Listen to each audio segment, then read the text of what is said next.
Greg Stonehouse is a local artist who, with his partner Susan Milne, runs the Eramboo artist environment at Terry Hills. As an artist whose work specialises in the public domain, we'll hear from Greg about collaboration and cultural gatekeepers. Please welcome Greg to the TEDxPittwater stage.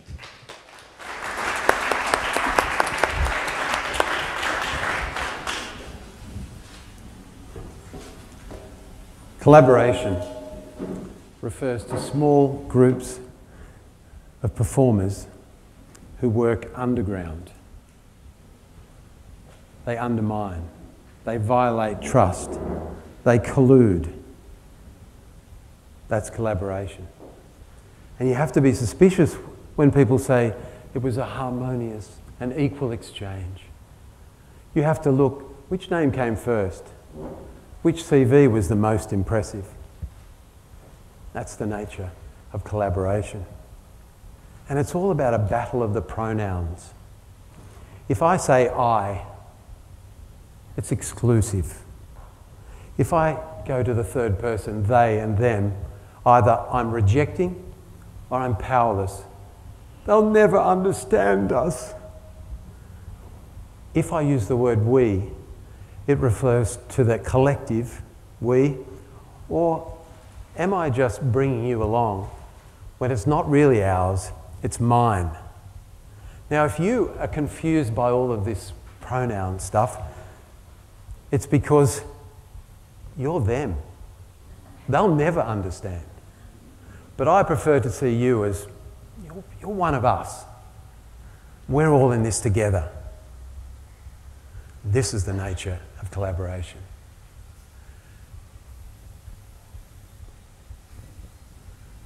This was my first foray into public art. And Susan and I kind of work in this area. It starts early. When you look, you get a glimpse out of the womb, and I wasn't plucked untimely from it. You see, it's a white, sterile environment. And so I preferred the actual sanctity and the stimulus of the womb.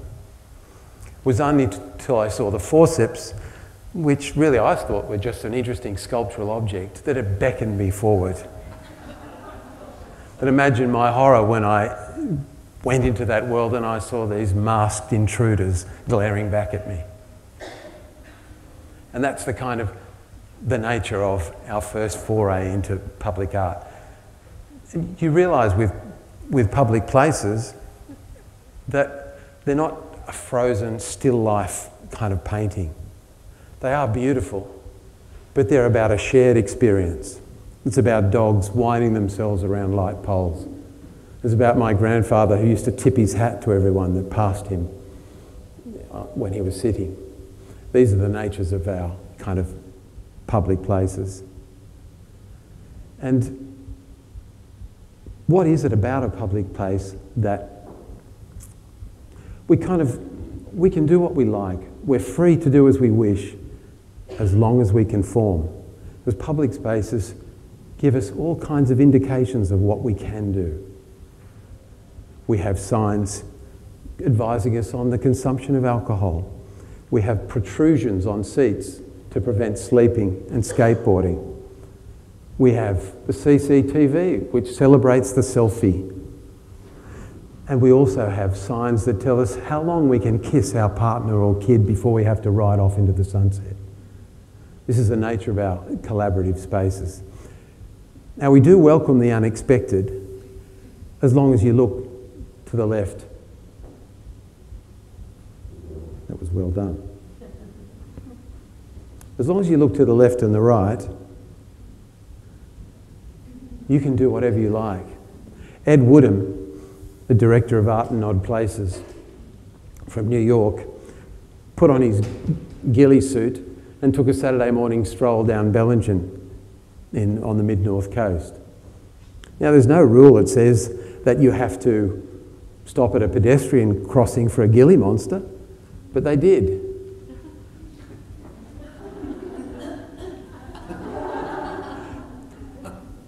There's no rule that says that you can't serve someone in a ghillie monster suit at a cafe, and they did. The only people that found his behaviour strange and weird were the kids who just laughed uncontrollably. And some of the Belgian people said to me, "This is Belgian. This guy's probably from the hippie era.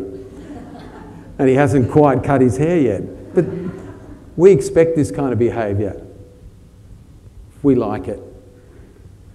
But what happens when you wear a balaclava in the local town centre, as I did, passing out flowers? What happens when you flash "thank you" on a pedestrian crossing and wear a crow's mask to define your territory? Well, what happened was 10 police cars arrived. They forcibly removed us. They made me remove my balaclava. They wouldn't accept my flowers. And they made us leave. They gave us a notice to leave this space. Now, you can't really blame the police. For 10 police cars to arrive, can you imagine the kind of phone calls that they got? The frantic kind of phone calls that they got. And so, I thought, although I was standing with a balaclava near a bottle shop that had been robbed, I felt the flowers gave me away. Terry Hardy, an American artist, organised a silent protest with blank placards. Again, the police were called because, as you know, if you protest, you must have permission.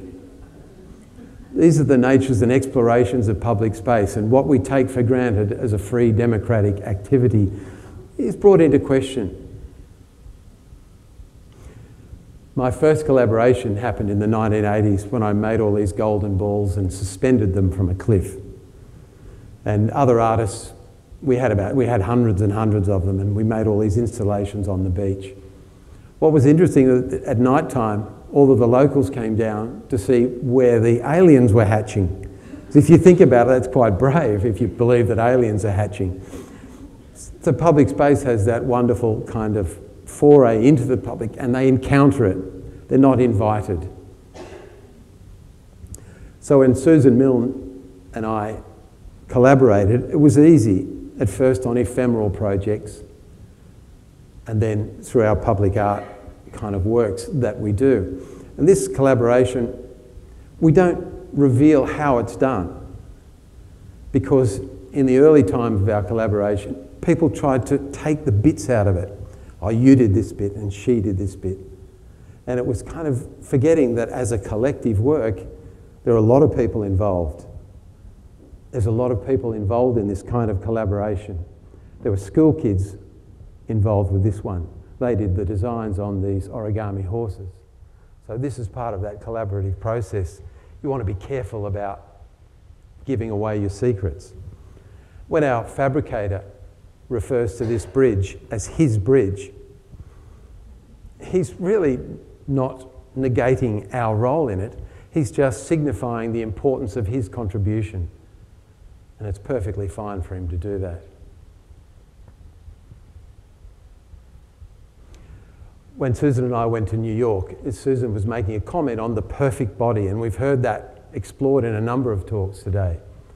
So she got Da Vinci's Vitruvian Man, and she outlined it on the pavement using makeup and powder, and I was the model, as you can see. Not a particularly attractive part of the artwork, but necessary. What was interesting was the way, when you do work in public space, the way the audience or the participants become collaborators with you. And so at the end, when the artwork was disintegrating into the pavement, out comes this beautiful model straight out of the modelling agency, and they were carefully navigating through the work as they were off to a soiree in a New York taxi. These are the kinds of encounters that you have in public space. If you think about Pittwater and you think about that creative urge that we have, every kid almost goes to sculpt, to paint, to draw, to play music, to perform. It's almost a rite of passage for very young children that parents will seek out that creative urge amongst the children and allow them to explore it into the world. It's a wonderful thing that we have here. And so of an evening I hear the wail of violins, I hear dogs playing Bach, and I hear the sound of drums And this is part of that kind of urge. And the weekly ritual of parents going from sport to arts and culture, it's an incredible torture that they put themselves through. But come adolescence, and suddenly the arts and the culture takes a secondary point. It's not as important. And that seems a real pity, really.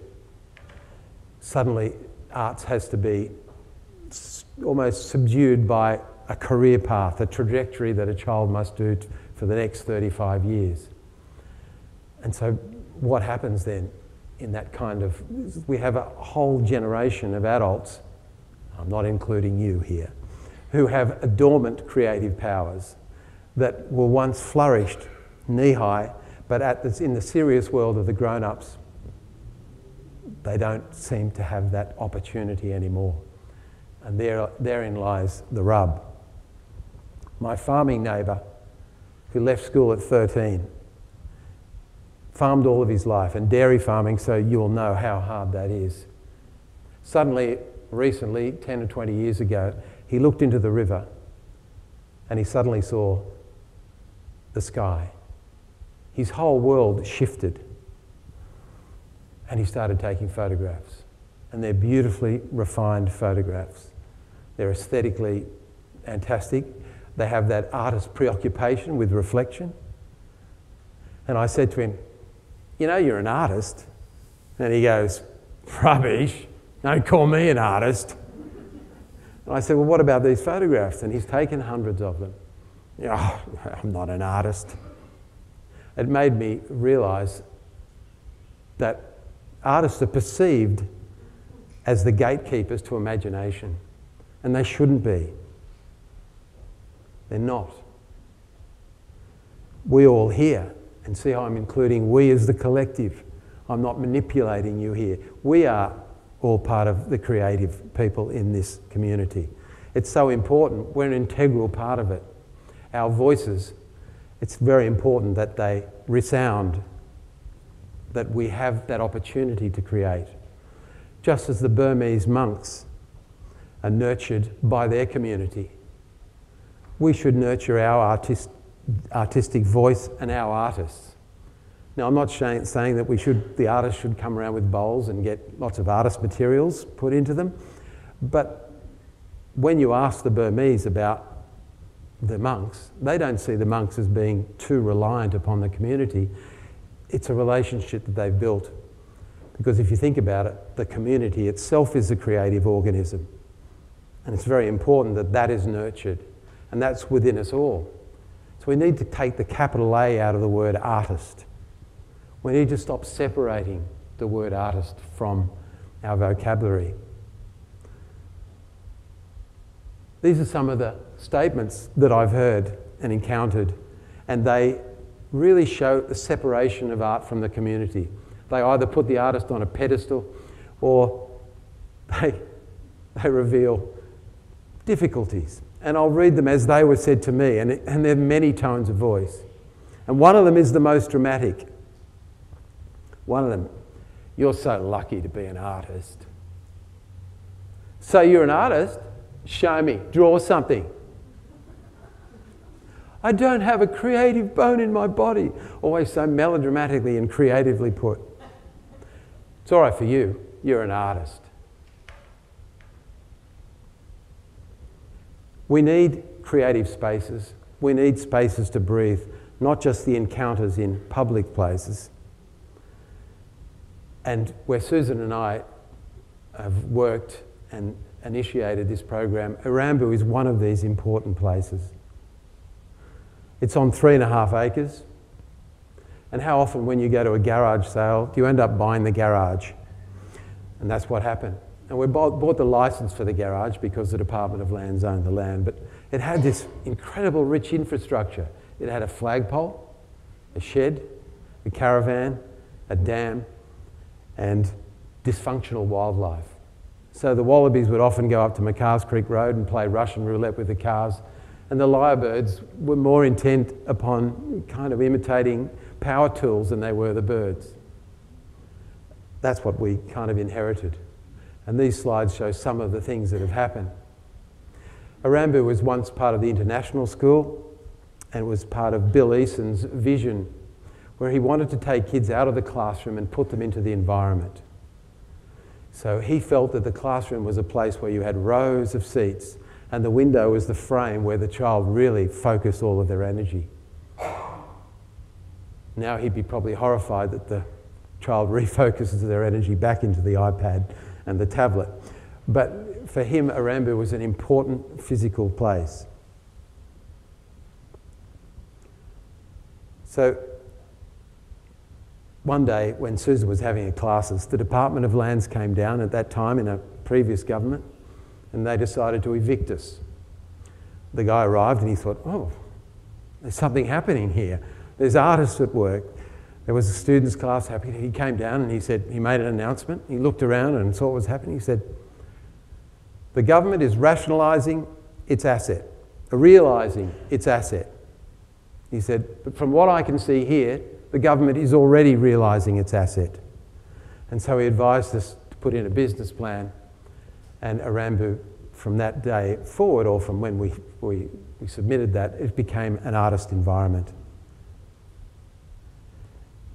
And now it is an artist environment. So what's important about that is it's owned by all of us. And it's a very important kind of piece of land in that sense. 3.5 acres. It's a place where artists and all creatives and the community can get together and do stuff, do really important stuff, to collaborate, to create.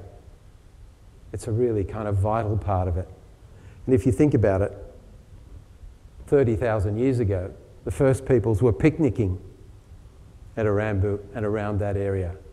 And when whitefellas came, as much as they liked the bush and they loved the light and they liked the textures and all that sort of thing, they still pushed it back to give themselves a clear horizon line. If you look at Fred McCubbin's famous painting with the pioneers, it's about the sacrifice that they made, and the bush is the setting. If you imagine this, Fred was alive today and he came back, this painting would probably be set in a laneway in the city. The central panel, the guy would be sitting on this very uncomfortable log, having his free trade coffee, and his partner would be saying, "Did you order that baby chino?" So the culture of the bush has changed. We have pushed it back, but it's still incredibly important. And when we say the word bush, we say it as a monosyllabic word. We say that when you're in the bush.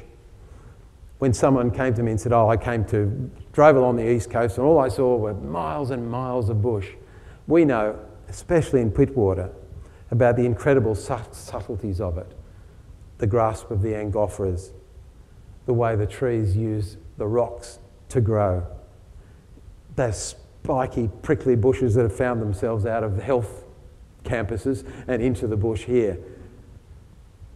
We kind of like that. We see that as part of our heritage, part of the subtleties of the bush. And local people understand it. When I say bush to you, you will think of a meditative space, a nostalgic space, a place to remove ticks, but also this wonderful bush experience. When I say it to overseas visitors, they say it is a space where venomous insects inhabit, reptiles attack, and the sound of a male koala at night is your worst nightmare, and it belies their teddy bear appearance. Eramboo is a very, very important place. And the reason why it's so important, it's a physical place. It's subject to weather. You can't reboot it or restart it. You can't update it. You can certainly share it. You can like or dislike. But it's got that physical active space. And that's what is important. Because at Eramboo, we take a long view of creativity, a long view of imagination. And that long view goes back 30,000 years, at least, to the first artists. And if you look at this painting, which is only about 800 metres away from Eramboo, you can say that they're probably an emergent Aboriginal artist. They're yet to go to New York and have their first exhibition, probably because New York didn't exist then. But Eramboo is part of a long tradition of an artist environment. It goes back 30,000 years and we're merely continuing it. And so it's Eramboo and places like these that really are the gatekeepers for our imagination. Thank you.